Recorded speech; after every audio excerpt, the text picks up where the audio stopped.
Muito bem, agora são 9h13, né? Elas já estão aqui, a Márcia Berno, a Ieda, diretora da APAI, e também a Stephanie, secretária da APAI, estão junto com a gente já nessa manhã, né? E a gente vai fazer um bate-papo aqui bem tranquilo, né? Bem sossegado, e vamos tratar de assuntos importantes, né?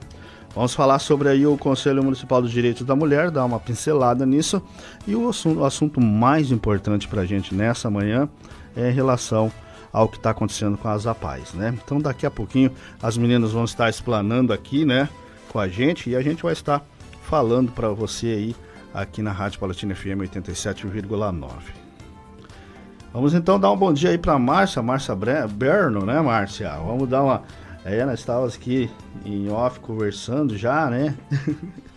Que legal, né? Então vamos conversar aí, vamos abrir os trabalhos então com a Márcia, né? Bom dia, Márcia. Bom dia, Alisson. Bom dia, Palotina FM. É uma grande satisfação e obrigado pelo convite de estarmos aqui nesta manhã conversando com vocês, conversando com a comunidade sobre assuntos importantes e bem relevantes que eu acho que merecem uma certa discussão, né, a nível uma atenção diferenciada, uma né? atenção especializada, exatamente. Que legal, né? Bom dia, Ieda. Bom dia, Alisson. Bom dia a todos os ouvintes. E muito obrigada por lembrar, né, desses assuntos que são bem importantes para nós, para a sociedade em geral de Palotina. São esclarecimentos que são necessários. Bom dia, Stephanie. Bom dia, Alisson. Bom dia a todos os ouvintes. Faço das palavras da Márcia e da Ieda as minhas. Obrigado pela oportunidade de nós virmos aqui falar um pouco do que as APAIs estão passando neste momento. Márcia, você fez recentemente aí, né, uma palestra aí na conferência, né? Sim, Alisson, está acontecendo a nível de município a primeira conferência da mulher, o Conselho da Mulher, que está ligado diretamente à Secretaria Municipal de Assistência Social. E esse ano existe a conferência, que ela acontece no dia 13 agora de junho.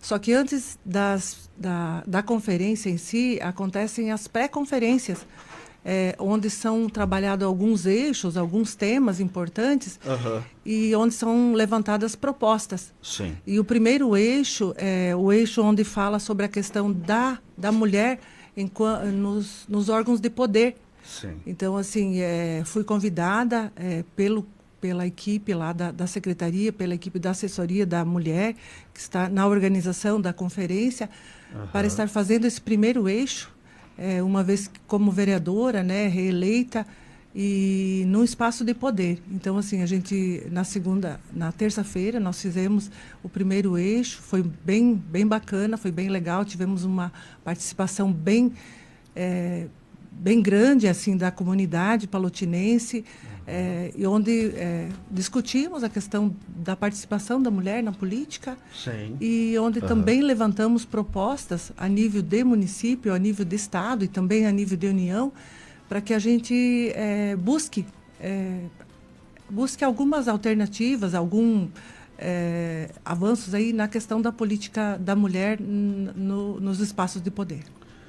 E também outros assuntos, né? Muitos assuntos importantes também foram tratados também aí nesse dia e também vão ser tratados no decorrer dessa semana e semana que vem, né? Sim, nós tivemos a participação na terça-feira de alunos. Eu falo que esse é bem importante a gente estar falando para os adolescentes, né, que estão aí na vida ativa e que amanhã pode ser pode ser um deles aí como candidatos a vereador ou candidatos até a prefeitos, enfim, né? E a participação deles foi muito, muito especial, porque a gente vê e a gente percebe, até teve depoimentos lá naquela tarde, Sim, de pessoas que estavam falando sobre isso e que desconheciam certas coisas que foram referenciadas naquela tarde, e que a gente vê que a gente alcança aí um público maior, que são os adolescentes, enfim, que estão entrando aí como votantes, né, e participantes aí da vida política.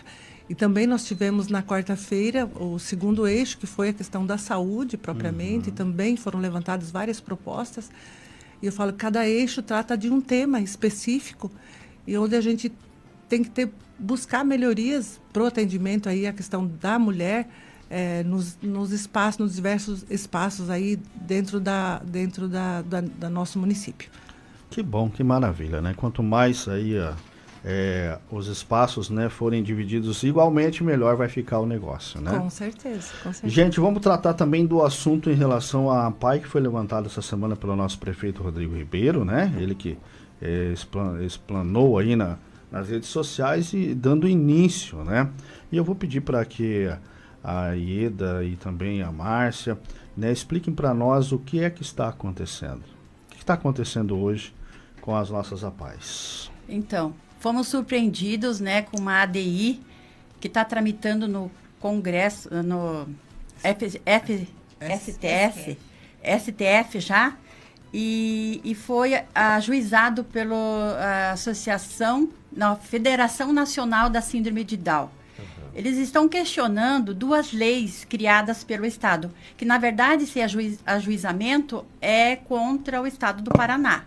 Sim. Por conta de 2 leis, as leis Todos Iguais pela Educação e o Estatuto da Pessoa com Deficiência, que nos garante, esse recurso vindo do Estado, nos garante dar continuidade às atividades das escolas especializadas nas APAIs. Uhum. E com isso, se for considerado inconstitucional, porque na verdade essa ADI é uma ação direta de inconstitucionalidade contra essas 2 leis do Estado do Paraná. E se isso for considerado inconstitucional, nós não temos mais o recurso para continuar com as escolas especializadas. Então, este é um momento bem difícil que nós estamos vivendo. E nos preocupa muito. Para quem não tem conhecimento, Ieda, como que são os trabalhos na APAI, né? Como que porque às vezes as pessoas falam, sabe que, né, a melhor experiência quem tem também é a Márcia, né, juntamente com vocês, né, que a Márcia tem, né, em casa uma situação de um filho, né, que precisa de cuidados especiais. A APAI presta que serviço para esses alunos, para essas pessoas, para essas pessoas queridas que a gente ama, que tem que ter muito amor para cuidá-los. Certo. Então, a APAI, ela tem 3 políticas, né? A política da saúde, da assistência social, que é a porta de entrada, e também temos a educação. Hoje nós estamos preocupados com essa da educação, que na verdade ela trabalha a parte de escolarização. Tá? Crianças pequenas que vão lá para ser estimuladas, bebês até 3 aninhos. Daí tem educação infantil, que vai até os 4 anos, e também temos o ensino fundamental. Fundamental, primeiro ano, eles levam 6 anos para concluir, e tem o segundo ano que leva ao contrário, 4 anos. E depois, quando o aluno ele é avaliado, se ele consegue ser colocado no ensino regular, eles passam para o ensino regular. Se não, eles passam para a EJA e lá eles dão continuidade à vida escolar deles. E lá eles permanecem. Escolarização normal, é uma escola como qualquer outra, mas a gente trabalha bem específico as individualidades de cada um, que são crianças especiais. Então, estamos tratando de crianças especiais, Sim. com diversas, diferentes também. Com pessoas preparadas para isso, Com né? certeza, todos preparados, todos têm, assim, qualificação para isso, e a gente procura atender dentro das peculiaridades de cada criança. Uma pergunta que não pode deixar de fazer. Se hoje, né, uma criança ou um adulto, uma pessoa especial, precisasse de um outro cuidado num outro setor, como é que seria a adaptação? Se desde bebê, desde criança, ela já vem, né, dentro da APAI. Vamos dizer assim, existe a possibilidade, de repente, de incluir essas crianças, essas pessoas, em outro colégio, né? É claro que a gente não quer isso. E vamos batalhar e vamos trabalhar para que isso não aconteça, né? Vamos fazer um clamor, um movimento grande para que isso não aconteça. A criança vai se adaptar, Ieda? Então, a princípio, desde bebê você coloca. Eu penso que desde bebê, essas crianças com deficiência intelectual precisam ser estimuladas. Elas precisam acompanhar. E depois disso, acredito eu que se os pais querem incluir essas crianças no ensino comum, no ensino regular, eles têm todo o direito. Porém, a escola também precisa se adaptar. Precisa ter profissionais qualificados para isso. Exatamente. Entendeu? Não é qualquer professor, simplesmente ele vai lá com a condição de formado de uma pedagogia para trabalhar com eles. Eles precisam ter pós-graduação em educação especial, outros cursos em educação especial para melhor atender. Senão, aí não fica uma coisa que dá confiabilidade. Precisa ser trabalhado o que realmente a criança tem de dificuldade. A Márcia, ela tem, né? Até pode falar melhor, né, Márcia? Isso, ela tem uma filha. É o que eu ia perguntar agora, Márcia. Você como mãe, né? Você acha que você... como que é a tua visão em relação a essa pergunta? O Alisson, para conhecimento de todos, eu já tenho uma história dentro da política da pessoa com deficiência, porque eu trabalhei, não sei exatamente, mas acho que em torno aí de 17, 18 anos, dentro da APAI. E como a Ieda falou, dentro da APAI funcionam 3 políticas. A política da assistência, da educação e a política da saúde. O que é a política da assistência social? A política que trabalha não trabalha diretamente com os alunos, mas trabalha com as famílias. Tá? A parte de educação fica para a escola Rouxinol, que faz os atendimentos aí com relação à questão escolar. Sim. E a questão saúde seriam os profissionais que atendem, por exemplo, fisioterapia, fono, TO, psicólogo, que fazem essa parte do atendimento. E como eu trabalhei muitos anos lá, a gente sabe exatamente como funciona e a responsabilidade que nós temos enquanto, e eu me incluo dentro da APAI, eu falo que eu saí da APAI, mas eu ainda continuo lá dentro. Sim. E tenho lutado por essa causa, não só como profissional, assistente social que sou, mas hoje também como política, atendendo aí as necessidades que existem dentro, né, desse setor, e também como mãe, sabe? Eu como mãe especial, eu tenho a Lara tem uma deficiência... Eu vejo que quando vocês falam, vocês se emocionam, né? A gente vê que é amor mesmo, é algo diferente, tá?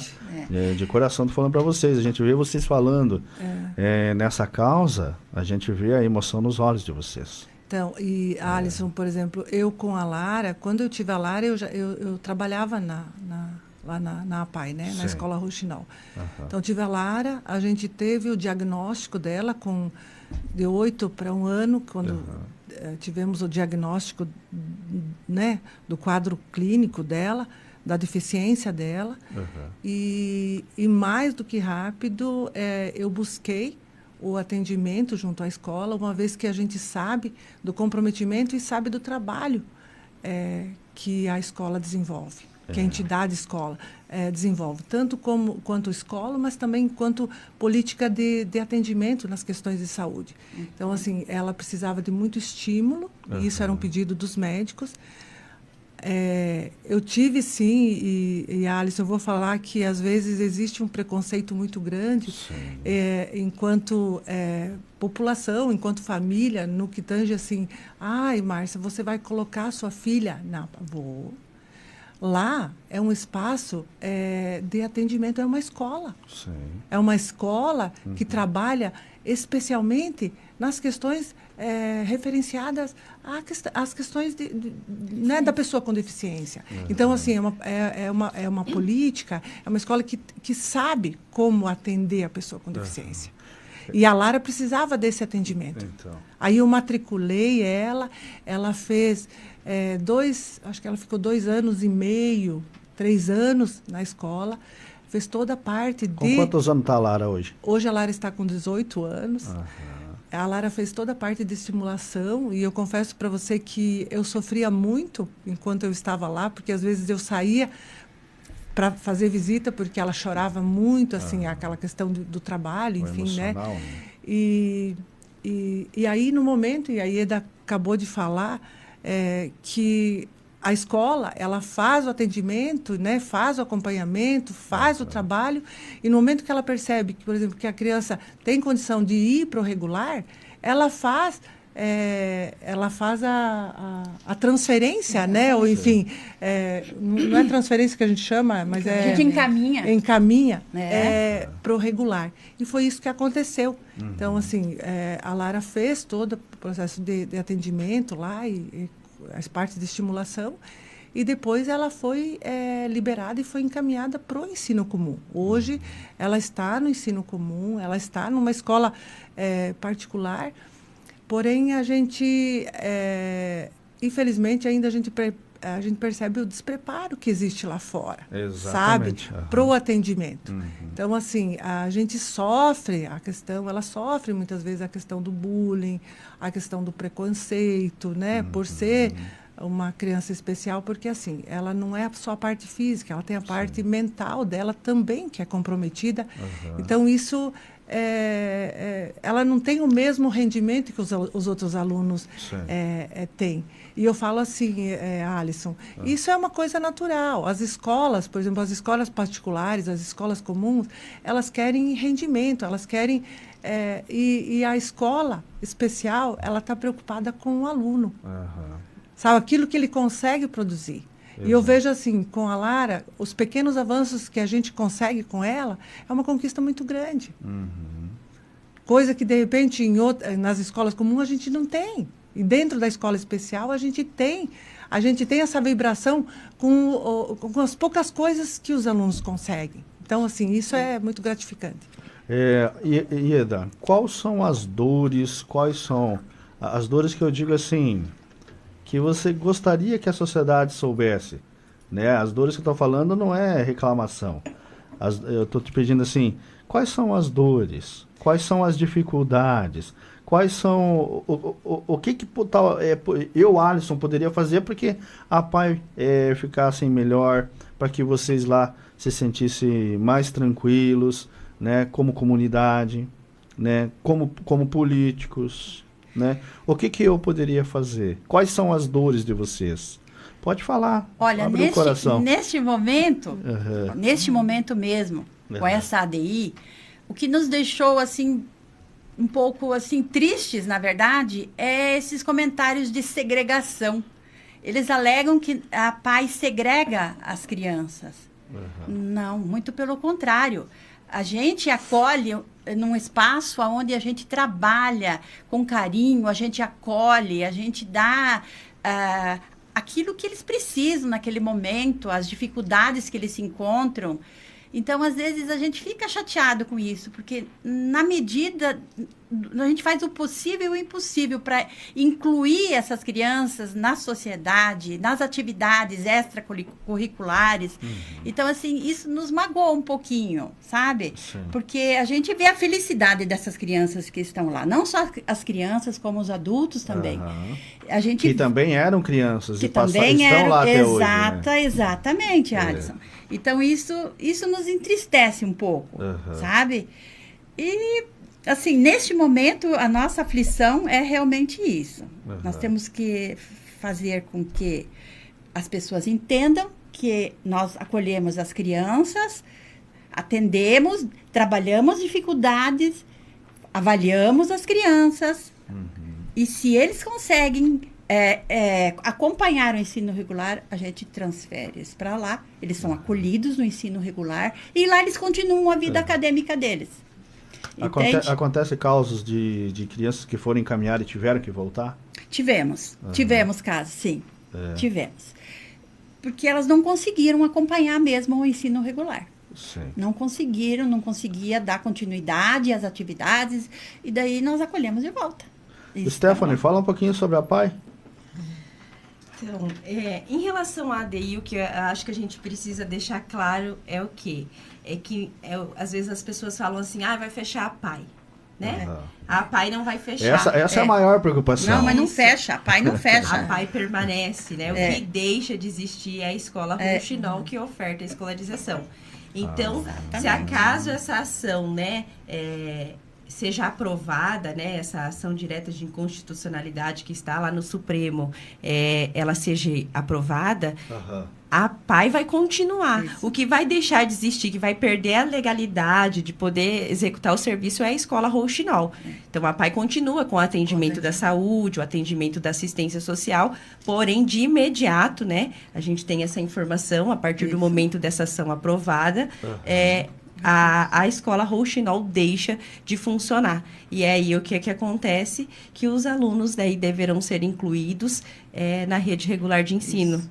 Nós não sabemos a forma que isso vai acontecer, porque como a Ieda e a Márcia mencionaram, nós temos também a educação de jovens e adultos, né? Que são alunos acima de 16 anos, e inclusive temos alunos lá até 70 anos. A gente não sabe como vai ser essa inclusão, qual vai ser essa organização, mas é isso que vai acontecer. Se essa ação for votada, for aprovada, esses alunos de imediato vão ter que ser incluídos no ensino regular. E para que isso não aconteça, o que nós vamos fazer? Divulgar, pedir para que deputados e senadores intervenham a nosso favor, né? Que busquem formas de chegar até o Supremo lá no socorro, pedidos, e fazer com que eles entendam que escola especial não é simplesmente isso que eles repassam. Nós que vivenciamos isso diariamente, a gente sabe que uma escola especial é para atender realmente a essas individualidades dos alunos. E que eles não têm ideia de como, às vezes, a gente recebe certas crianças. Que muitas crianças convulsionam diariamente, entendeu? Passam mal durante a aula. Isso tudo não é repassado para eles, né? A Márcia também sabe bem disso. Que nós lá, às vezes, assim, tem crianças que chegam, imediatamente tem que comunicar pai, muitas vezes tem que correr para o hospital, entende? E o que eles alegam? O que essa informação alega quando ela chegou para vocês? Qual que é a alegação deles?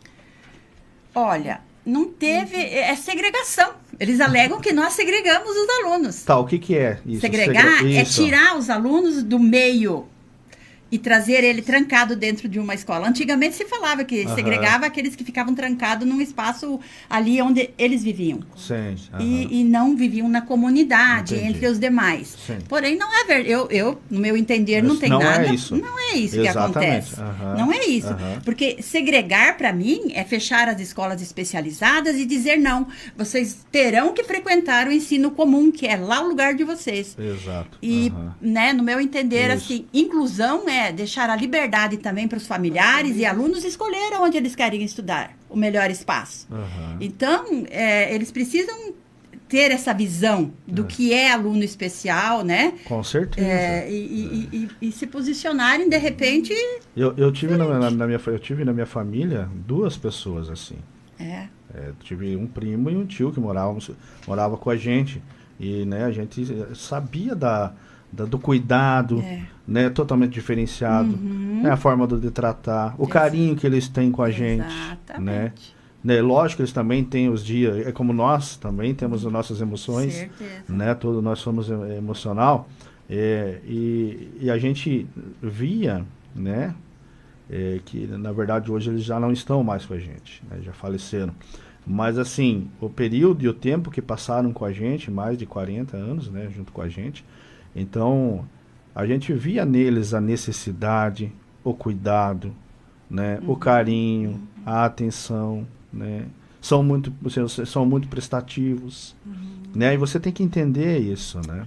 Mas nós vamos fazer de tudo para que isso não aconteça, né, vamos fazer um movimento aí, não só em Palotina, vamos levar isso para o Brasil inteiro, ou para seja onde que estiver acontecendo isso, porque isso é um caso nacional, não é só Palotina, né? Para você que está nos ouvindo, isso é um caso nacional, né? É todas as APAES, ou é só a Palotina? É só o estado do Paraná que está sofrendo esse ajuizamento. Então, mas daí isso passando para o Paraná vai para o Brasil inteiro. Né? Você sabe que hoje aprova uma lei aqui, no Paraná aprovou a lei, então vamos levar para frente. Mas então vamos começar essa luta no nosso estado. Isso, e pelo que a gente está sabendo, muitos estados estão vindo buscar essa forma de educação para as APAES, né, de forma especializada. a gente já está sabendo que tem vários estados buscando. E, neste momento, a gente está recebendo apoio de todas as federações das APAES, de todos os estados, sabe? Eles estão apoiando essa nossa causa do estado do Paraná. E como que é a sustentabilidade da APAE hoje, Ieda? Como que é? Porque também é uma associação sem fins lucrativos, né? Exatamente. Como que é que a APAE sobrevive hoje no linguajar, o português claro, né? Então, como que é? Quer falar, Márcia? Não, Nós, como temos 3 políticas, tem a saúde, a gente recebe algum recurso também da assistência, do SUS. Temos assistência social, que aí a gente, quando vem emendas, vem algum recurso, né? A gente pode desenvolver algum trabalho em cima disso. Nós também conseguimos, a gente faz rifas, a gente faz show de prêmios para arrecadar fundos, porque daí a gente precisa ter recurso, né? E da educação, conforme nós estávamos falando, o recurso vem todo do Estado. Todo. Financeiro, para funcionários, tudo vem do Estado. Então, se cortarem essa emenda, se cortarem essas leis aqui e forem inconstitucional, nós perderemos tudo, essa parte da educação. Complicado. É uma situação complicada. Bastante complicada. Bastante complicada. Mas nós não vamos deixar acontecer isso, né, Márcia? Não. Como que está a Câmara de Vereadores em relação a isso? Como que chegou essa informação para vocês lá? Então, nós recebemos essa informação e, inclusive, a gente fez na semana passada uma moção de apoio, onde nós entregamos aí para a escola, para a presidência, né, da APAE, e para a escola Roxinol, uma moção de apoio no que tange aí o nosso compromisso em relação à luta, né, para que essa ADI ela não seja votada e ela não seja, de fato, consolidada e para que a gente tenha esse problema aí para o futuro. Então, assim, nós já vivemos há anos atrás, quando eu estava trabalhando na APAE, essa situação que já teve um movimento, né, para que a gente que fosse, não digo fechado, mas que as APAES, né, elas funcionassem só como centros de apoio, né, só como atendimentos e não como escola. Foi aquilo que a Stephanie falou. Então, assim, não é o fechamento da APAE, mas é o fechamento da escola. Então, ela ficaria só como centro de atendimento. E aonde que ficaria o direito dos pais, sabe, Alisson? E eu falo assim, a Constituição, ela é bem clara. Que as famílias têm o direito de optar. Se você não quiser mandar o seu filho, se você não quiser matricular ele numa escola especial, é teu o direito. Então, assim, a gente vai tirar... eu digo sempre assim, não só os direitos, mas as consequências também. Exatamente. Aí você vai fazer a inclusão de uma criança com todo o comprometimento colocar dentro de uma escola comum. Eu falo assim, que as salas de aula hoje, dentro do ensino comum, elas giram em torno aí de 20, 30 alunos, 40 alunos. Eu acho que a gente vai estar fazendo mais a exclusão do que a inclusão, no meu ponto de vista. E como que a comunidade podia ajudar nisso? Eu acho que na divulgação. E a gente tem, até a nível das câmaras de vereadores do Oeste do Paraná, a CAMOP, onde a gente está fazendo a inscrição hoje da nossa Câmara junto à associação.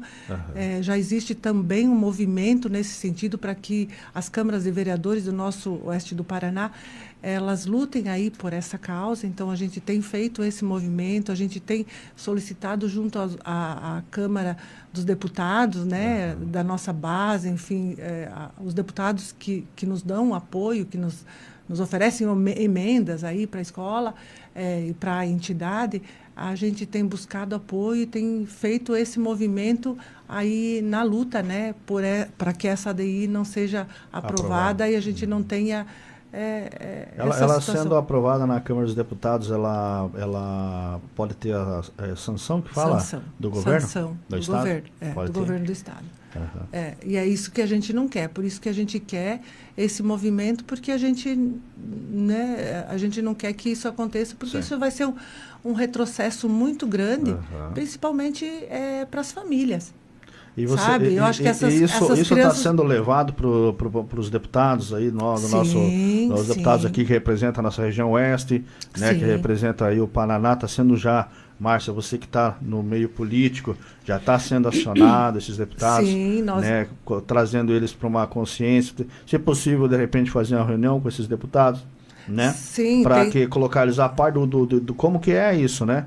De repente, deputado que não sabe nem como que é que funciona isso aí, né? Então, até nós recebemos, até dos deputados que nos apoiam, movimentos nesse sentido, sabe? Nas redes sociais, solicitando para que a gente envie aquilo que foi feito a nível de município, para que eles repassem a nível de estado. Então, assim, a movimentação está bem grande, Alisson. Isso não caberia até um abaixo-assinado? Nós pensamos... Caberia um abaixo-assinado, de repente, para a gente mobilizar algo maior? Já foi sugerido pela nossa Federação das APAES, porém, eles pediram para a gente aguardar. A início, eles estão promovendo essa mobilização com falas de políticos, mas não descarta essa possibilidade, não. Porém, a gente sempre aguarda para ver como eles procedem lá, para a gente fazer a mesma coisa. Porque a gente sempre ouve que a voz do povo é a voz de Deus, né? Então, eu acho que o povo também tem que se mobilizar para isso, né? É verdade. Ajudar, né, a nossa APAE, né, tudo que tange aí, o que a gente pode ajudar para agregar, para que seja melhor, né? Mas, enfim, qual é o objetivo de quem teve essa eu vou dizer mal ideia, né? Que teve essa mal ideia? Qual o objetivo da pessoa que na visão de vocês, de trazer esse projeto? Olha, a gente se questionou, né, entre nós aqui, acreditamos que eles gostariam que o governo, ao invés de repassar esse recurso para as APAES, repassasse para esse ensino regular, para que atendesse essa demanda que está conosco. Entende? Nós não temos a certeza, mas diante dos acontecimentos ali, dos fatos, tudo indica que seja isso. Porque você tem um relator, tem alguém que idealizou esse projeto, né? Tem alguém que está por trás desse projeto. Com certeza. Né? Seria até interessante, Márcia, levantar, né? Ver com os contatos que você tem lá em Curitiba, Alisson, e levantar e ver da onde que está saindo isso daí, né? Para a gente poder explanar isso. Na verdade, você fez a pergunta anterior e a gente que tem acompanhado bastante a questão das redes sociais, a gente vê um movimento muito grande por parte das famílias e relatos, vídeos feitos por pais, por alunos, sabe? Nesse movimento. E nós tivemos, na semana passada eu conversei com o deputado e fiz exatamente essa pergunta que você fez. Então. Eu fiz essa pergunta para ele. Eu falei, deputado, eu gostaria de entender qual que é o objetivo, com que... Aí, eu confesso para você que a resposta dele foi que ele falou, Márcia, ainda não temos essa resposta. Infelizmente. Precisamos buscar então, assim, essa a gente não né? sabe qual que é o interesse, o que está por trás disso, porque, assim, não existe muito... ainda nós não temos essa resposta, infelizmente, sabe? Mas, assim, a gente está buscando, eu já perguntei para várias pessoas a nível de Curitiba, a nível de estado. Querem acabar com as APAES? Exatamente. Qual que é o objetivo? Né? Seja mais claro, vem para a imprensa, bota a cara para bater e diga, não, eu quero acabar com as APAES, eu quero acabar com o trabalho deles. Né? Seja objetivo. Né? Que daí a comunidade vai entender qual é o real motivo. Né? Exatamente. Quando alguém se levanta contra você, você tem que saber o que ela quer. Né? Tá se levantando, peraí, você está se levantando contra mim. Mas o que é que você quer? Eu estou falando em nome da nossa APAE, de todas as APAES do estado do Paraná. Estou falando em nome deles. Alguém está se levantando contra. Precisamos saber quem é e por quê e qual é o interesse. Né? Exatamente. Né, Márcia? Se você puder, você que tem a força aí na nossa Câmara de Vereadores, né, e representa a nossa APAE, né, levanta essa bandeira, com mais que você já está levantando. Né? Levanta essa bandeira. Faz essa pergunta. Chega, manda quem tá lá em cima lá. Viu, escuta aí. Você está aí em cima aí? Procura para nós aí qual é o objetivo de tirar os recursos das nossas APAES. Qual é o objetivo de vocês? que vocês querem com isso? Quem é que vai cuidar das nossas crianças? Como é que vai ser a educação das nossas crianças, dos nossos adultos, de quem realmente precisa e depende desse trabalho? Né? Eu fiquei assim, quando eu vi assim pelo prefeito Rodrigo Ribeiro, quando ele, né, foi lá e gravou esse vídeo, por